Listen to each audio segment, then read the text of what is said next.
Welcome back to Fresh Take, guys. I'm Rowan. In this week's episode we're looking at one of my all-time favourites. It's a Tarte Tatin, a French classic. And the beauty of it is it barely takes any time, so it takes about 50 minutes from start to finish. So let's jump straight in. We're going to start with 50 grams of unsalted butter.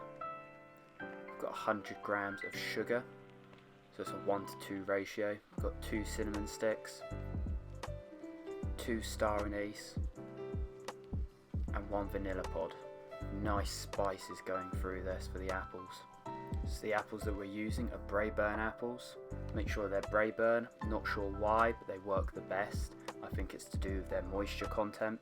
And then we've got a roll of, yes, ready rolled puff pastry. I can guarantee you don't want to sit there watching me do the long, drawn out process of making this from scratch.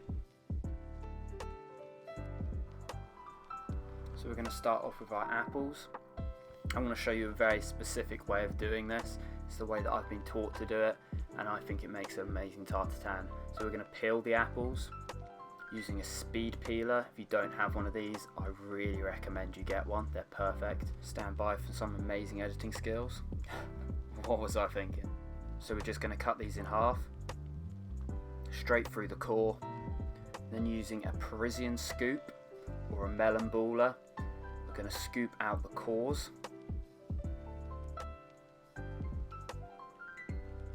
And then with a sharp knife, be really careful to cut out these stems.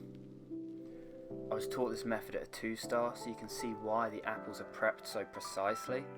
Some recipes for Tarte Tatins tell you just to cut the apples in half, maybe into quarters, and then just cut the core straight out. And by all means do this, it is way quicker. But I take pride when I make the Tatins because they are the king of tarts. So I'm just peeling off the remaining skin from around the tops. And that's the apples prepped. So we can put these to one side for now. And bring in your saucepan. So you want an oven-proof saucepan, medium size, something big enough for 2 people. And then we're going to slice our butter as thin as you can and just spread it along the bottom of your pan. Always put the butter in first before the sugar, because otherwise the sugar will start to burn before your butter's melted away properly. So that's 100 grams of sugar on top of our butter there. And then we're going to put in our spices. So you've got our little spider looking Star Anise, our cinnamon sticks, and then our vanilla pod, which we're just going to split down the middle. If you can imagine, you're doing this upside down because we're going to tip this out afterwards. So this is going to be the top of our tart. You've got your apples, which we're just going to arrange in the centre. You want them facing upwards to give the tart a bit of height, and push them in tightly with a little bit of space around the outside for the pastry to sit. So talking of pastry, we've got 1 square of pastry, we've got 2 squares of pastry. We're going to roll these together just to give it that extra thickness, those extra layers.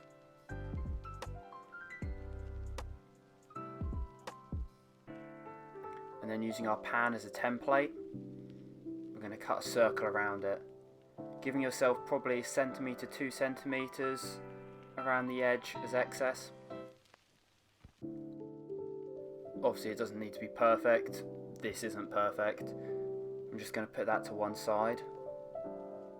Taking our pan, and we're just going to place this over the top.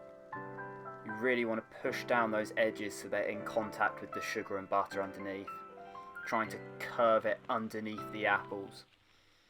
So when it comes out of the pan, you're going to have a nice, almost domed tart. We've just stabbed our little cross hole in the top there to let all the steam out when it cooks.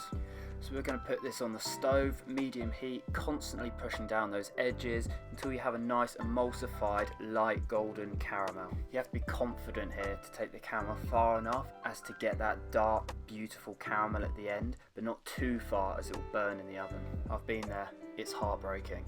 So we're going to bake it at 170 for about 35 minutes until that pastry is cooked and puffed and crisp and the caramel is dark around the edges. At a temperature of 170 in the oven, the caramel shouldn't burn on you.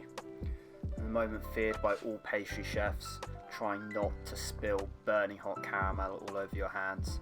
So carefully, we're going to flip it, and the moment of truth.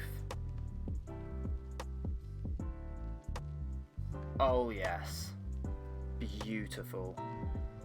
We've got a beautiful dark caramel, the apples are roasted, got the spices there, and to finish it, a scoop of vanilla ice cream. Nothing better. The edges are nice and golden. Sugar, spice, and literally everything nice about this. Topped with creamy vanilla ice cream. Stunning. Cheers for watching, and like always, the recipe for this video can be seen below in the description, and don't forget to follow me on Instagram at rumandrolo for more content. And also like, comment, share and subscribe to these videos. Catch you next time. This has been Fresh Take.